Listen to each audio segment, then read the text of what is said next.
The United States entered 2026 with fireworks, celebrations, and the illusion of stability.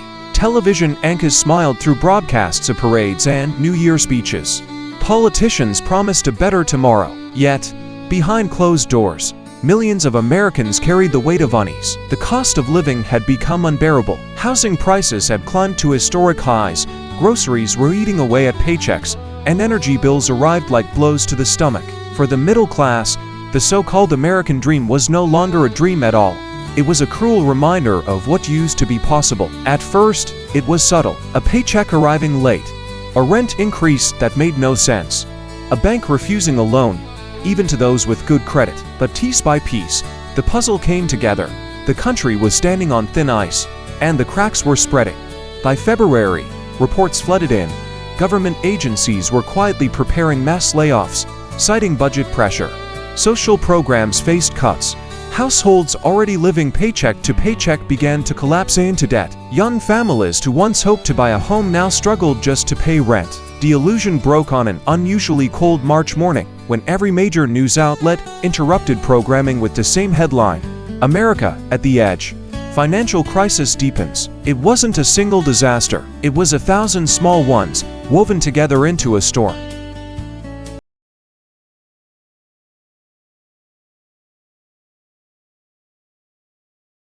Spring brought no relief. Abroad, conflicts erupted, dragging the world closer to confrontation. In the Middle East, fighting escalated, oil prices soared, and energy markets rippled with chaos. Europe struggled under a wave of migration and rising political extremism. America, though far from the front lines, was not immune. The price of gas jumped overnight, supply chains faltered, and supermarkets quietly raised their prices week by week. By May, a carton of eggs cost more than it had at the peak of the 2020s inflation surge. On the streets of major U.S. cities, protests broke out. People held signs, "Where are our jobs?" and "We can't afford to live." Some demonstrations ended peacefully, others dissolved into riots when police clashed with crowds. The footage filled social media: burning cars, looted stores, tear gas drifting across city blocks. Washington tried to reassure the public. Leaders spoke of resilience, of American strength, of the need for unity, but their words felt hollow. Ordinary people knew the truth. The government had lost control of the storm. And as foreign wars threatened to spread, Americans asked themselves a question they had asked in decades: will the war come here too? Summer arrived with fury. Heat waves scorched the Midwest, leaving farmland cracked and dry. Rivers shrank, reservoirs dipped to record lows, and farmers stood helpless as crops withered under a merciless sun. In California, wildfires returned with a vengeance, blotting out skies and sending thousands fleeing from their homes. Then came the hurricanes. Fueled by unusually warm oceans, storms tore through the southern coast. Entire neighborhoods vanished beneath water, leaving behind only rooftops and wreckage. Insurance companies collapsed under the weight of claims they could never repay. In supermarkets, food shortages became impossible to ignore.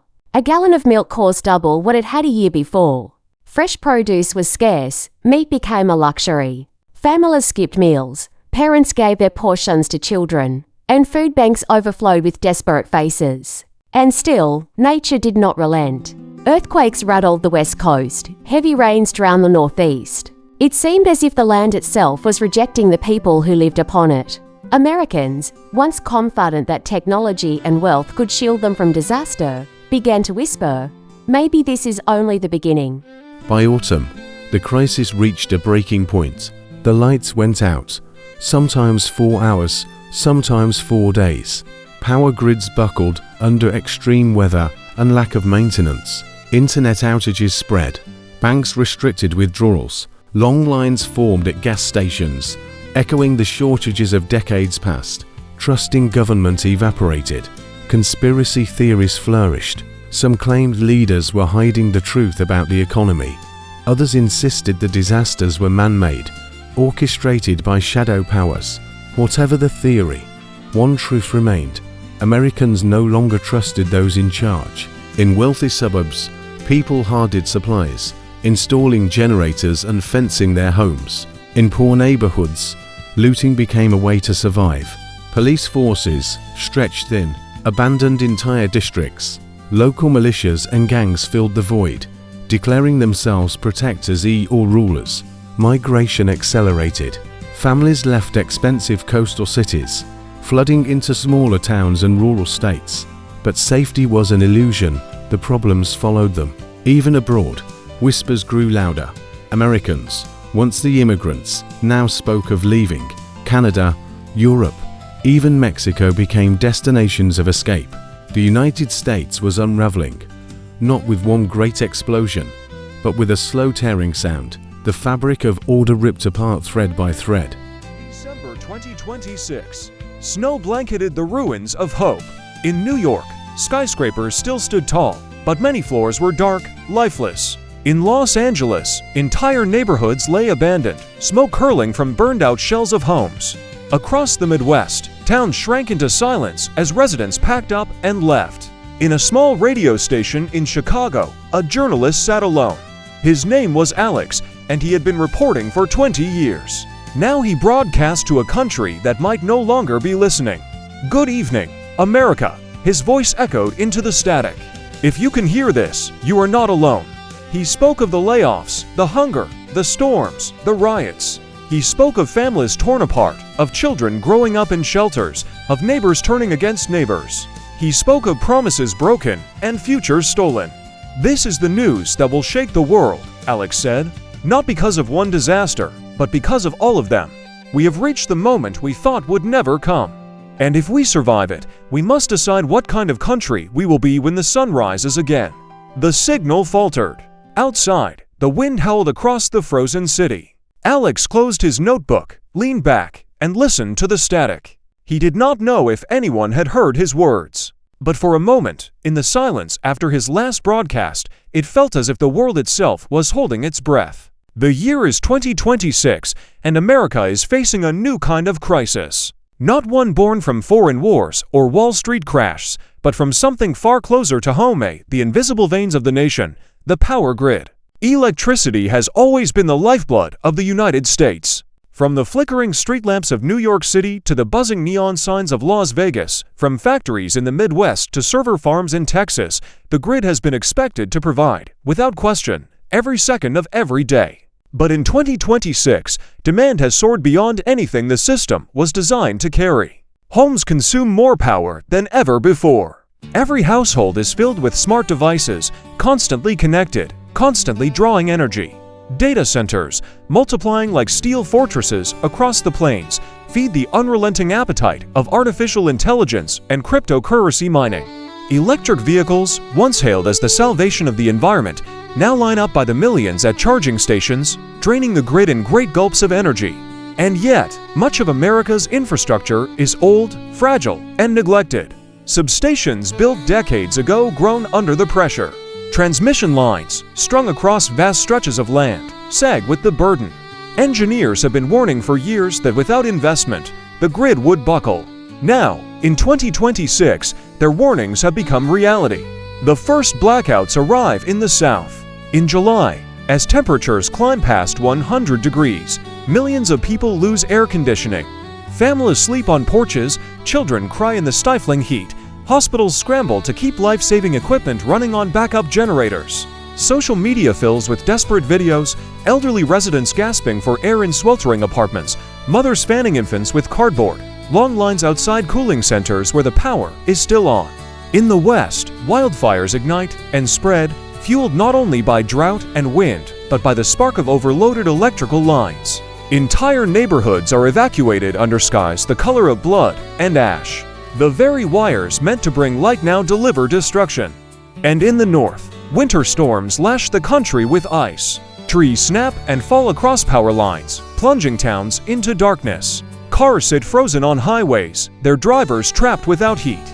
The lucky ones run engines for warmth until the fuel runs out. The unlucky wait, shivering, for help that may never arrive. The crisis is not only physical, but economic. Businesses shut their doors when the lights go out. Factories lose millions with each hour of halted production. Grocery stores throw away tons of spoiled food, their freezers silent. Small towns, already struggling, are left bankrupt after weeks without reliable power. The political fallout is immediate.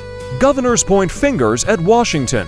Washington blames private utilities. Utilities blame climate disasters. And the people blame everyone. Protests erupt outside power companies, crowds demanding accountability. Some carry signs reading, "We pay the bill. Where's the power?" Others chant, "Fix the grid or get out." But fixing the grid is not so simple. To modernize the system would take years and trillions of dollars. America is too late. The crisis has already arrived. What makes it worse is the unpredictability. The outages are not confined to one region, nor one season. They strike without warning, rolling blackouts sweeping across states in waves. New York goes dark for 12 hours. Chicago for 3 days. A hospital in Houston loses power mid-surgery. An airport in Florida shuts down, grounding hundreds of flights. The human toll grows unbearable. Children miss school for weeks at a time. People who rely on oxygen machines or dialysis face mortal danger each time the lights flicker. Families lose entire paychecks trying to replace spoiled groceries. And for the poor, the elderly, and the sick, each blackout is not just an inconvenience, it is a sentence. At night, in city after city, people look up at darkened skyscrapers and realize something terrifying. America, the land of abundance, can no longer guarantee light. Conspiracy theories bloom in the shadows. Some claim the blackouts are intentional, part of a plan to control the population. Others insist foreign hackers are behind it, infiltrating the grid to bring America to its knees. Still others believe it is a punishment from nature itself, revenge for decades of waste and arrogance. The truth is simpler and harsher. The demand has outgrown the supply. The system, patched and neglected for too long, is collapsing under its own weight. And as demand keeps rising, so will the darkness. By the end of 2026, power outages have become a part of daily life. Families keep candles and flashlights in every room. Gasoline generators roar in backyards. Wealthier neighborhoods install private solar panels and batteries, creating islands of light in seas of darkness. Poorer areas sit forgotten, whole blocks shrouded in black, while their wealthier neighbors glow just across the street. The divide grows wider. Electricity, once taken for granted, becomes a symbol of class. To have light is to have privilege. To sit in the dark is to be left behind. And through it all, Americans whisper a new fear. If the grid cannot hold, neither can the country. For in every shadow, in every darkened street, in every silent home, the same realization spreads: the future is not bright. For decades, the price of gasoline has been a political battlefield in America. Entire elections have swung on a few cents at the pump. Families have measured prosperity by how much it cost to fill the tank of a minivan. In 2026, the numbers on the gas station signs finally begin to fall. And at first, it looks like good news. By spring, the average price for regular unleaded dips below $3 a gallon. Headlines trumpet it as a victory. Politicians seize the talking point. Gas is cheaper than it's been in years, they proclaim, smiling in front of cameras. News anchors announce it as if the crisis has turned a corner. For a brief moment, Americans allow themselves to breathe. At the pump, drivers sigh with relief. The ritual of squeezing the handle, watching the dollars climb slower than last year, feels like a rare gift. Truckers share videos of their receipts, celebrating hundreds saved in a single week. Families talk about road trips again. Gasoline, the symbol of everyday struggles, seems to be loosening its grip, but the relief is an illusion. Because while gas may be cheaper, almost everything else costs more. Rent continues to climb. Groceries devour paychecks. Utilities drain bank accounts. A tank of gas at $2.90 doesn't matter when the average family spends twice as much at the supermarket. The savings vanish before they reach the kitchen table. And for millions, even the lower price of gas is out of reach. Car ownership itself has become a luxury. Insurance premiums skyrocket. Maintenance costs pile up. Many families have already sold their cars, relying on strained public transit systems that break down more often than they run. For them, cheaper gas is a cruel joke, like dangling food in front of the starving. In rural America, the illusion cuts even deeper. There, a car is not a choice but a necessity. Distances between towns are vast and jobs are scattered. Families who rely on pickup trucks to reach work or deliver goods still struggle. A full tank may cost less than before, but it is still too much when wages lag behind and inflation eats away at every dollar. Meanwhile, the drop in price brings unintended consequences. Oil companies, already squeezed by global markets, slash jobs to protect profits.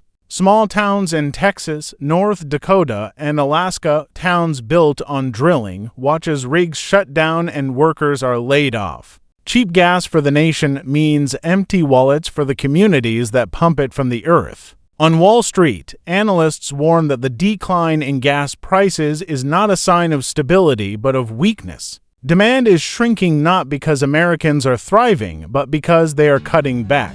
Fewer commutes, fewer deliveries, fewer road trips, not by choice, but by necessity. People simply cannot afford to drive as much as they once did.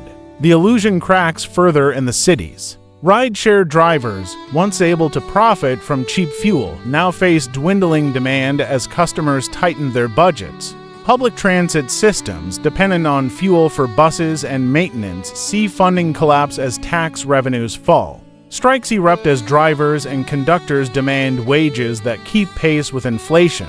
Cheaper gas does not fix a broken system. By autumn, the reality is clear. Gas may cost less, but America is still drowning. At town halls, angry citizens shout at officials, "What good is cheap gas if I can't pay rent? What good is cheap gas if my kids go hungry?" The applause lines of spring are gone, replaced by silence and distrust. The illusion also reveals the deep divide of privilege. For the wealthy, lower gas prices mean little more than an extra vacation or a longer commute in a luxury SUV.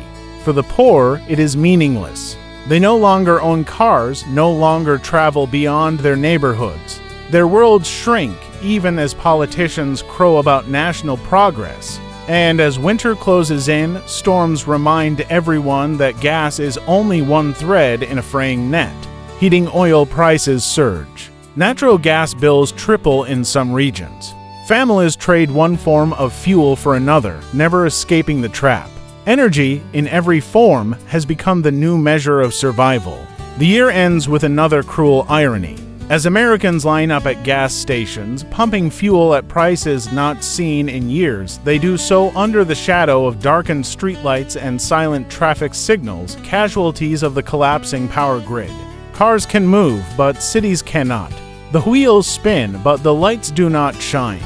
And people begin to understand the truth. The crisis was never about gas alone.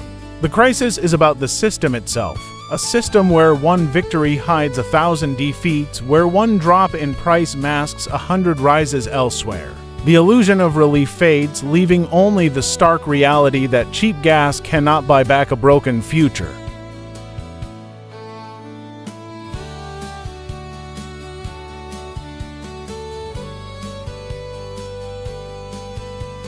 By the summer of 2026, the numbers could no longer be hidden. For months, officials had tried to paint a picture of resilience, insisting that America's labor market remained strong. But beneath the polished speeches and carefully chosen statistics, cracks were widening into chasms. It began with small signs. Job postings on websites grew fewer. The once vibrant help-wanted boards in supermarkets and libraries became sparse. Applicants noticed the shift first. Some sent into silence, interviews postponed, offers withdrawn. A pattern emerged. Companies were no longer expanding. They were freezing. Then the layoffs came. In April, a major construction firm announced it would cut 5,000 jobs, citing rising material costs and reduced demand. Weeks later, a tech giant revealed plans to slash entire departments, blaming efficiency and automation. By June, headlines blurred into one long list of losses: factories shuttering, retailers downsizing, restaurants closing their doors for good. The numbers were staggering. By mid-year, unemployment had climbed past 5%, the highest in over a decade. In some regions, especially in the Rust Belt and rural towns, the rate was far worse. Men and women who had worked steady jobs for years now stood in food bank lines, holding children by the hand, wondering how to explain why the fridge was empty. Automation, once promised as a tool to make life easier, became the silent executioner. Self-checkout machines replaced cashiers. Robots patrolled warehouses, stacking and moving with tireless precision. AI programs drafted reports, processed claims, even generated advertising campaigns. Entire roles vanished overnight. For corporations, it was cost-saving. For workers, it was devastation. And not all unemployment was visible. Millions slipped into the shadows of underemployment. Engineers worked part-time as delivery drivers. Teachers pieced together income by tutoring online at minimum rates. Skilled workers, once proud of their craft, now strung together gig jobs that barely covered rent. On paper, they were employed.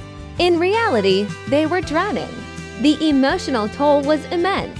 In once thriving towns, unemployment spread like a plague. Bars filled earlier in the day, the sound of laughter replaced by muttered complaints. Pawn shops did brisk business as people sold tools, jewelry, even heirlooms just to cover bills. Depression rates surged, therapists booked out months in advance. Domestic violence hotlines reported record calls. A sense of hopelessness settled over communities like smog. For young people, the future looked even bleaker. Graduates walked across stages to collect diplomas, only to discover there were no jobs waiting. Student loans loomed like storm clouds. Many moved back in with parents, trapped in a cycle of dependence and shame. Dreams of independence, careers, and stability dissolved into endless scrolling on job boards that never answered back. Immigrants, both legal and undocumented, were caught in a brutal paradox. On one hand, industries like agriculture and service desperately needed their labor. On the other, tightening immigration policies meant fewer could stay. Families were torn apart as deportations rose.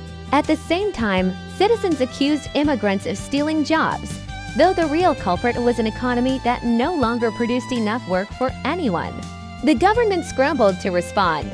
Stimulus programs were proposed, but Congress argued endlessly, dividing along party lines. Some demanded protectionist policies, tariffs, and a return to Made in America. Others called for investment in education, training, and infrastructure. But as politicians bickered, ordinary people starved. Protests erupted outside government buildings. Crowds chanted, "We need work, not words." Placards read, "Dignity through jobs," and "Stop replacing us with machines." In some cities, the protests grew violent. Police clashed with demonstrators. Fires burned in the streets. The scenes echoed memories of past recessions, but with a new intensity. Corporations, meanwhile, insisted they were not the villains. Executives gave interviews about the future of work and necessary innovation. They spoke of retraining programs and opportunities in the digital economy. But for a 50-year-old steelworker in Ohio or a single mother in Detroit, these words meant nothing. They could not code apps. They could not wait for hypothetical jobs. They needed paychecks now.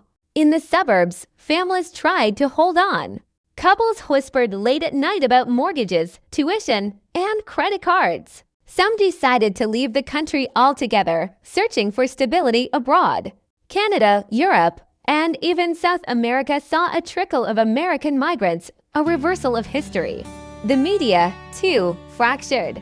Some outlets urged calm, claiming the downturn was temporary.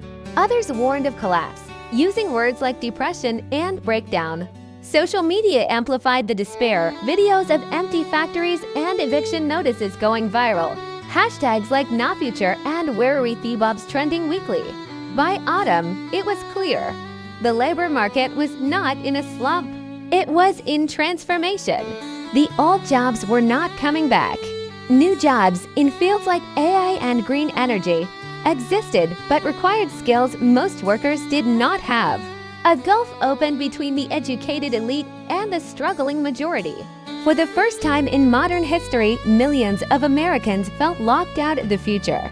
The year closed with one chilling statistic. Nearly a quarter of American households reported that they could not cover even a single emergency expense.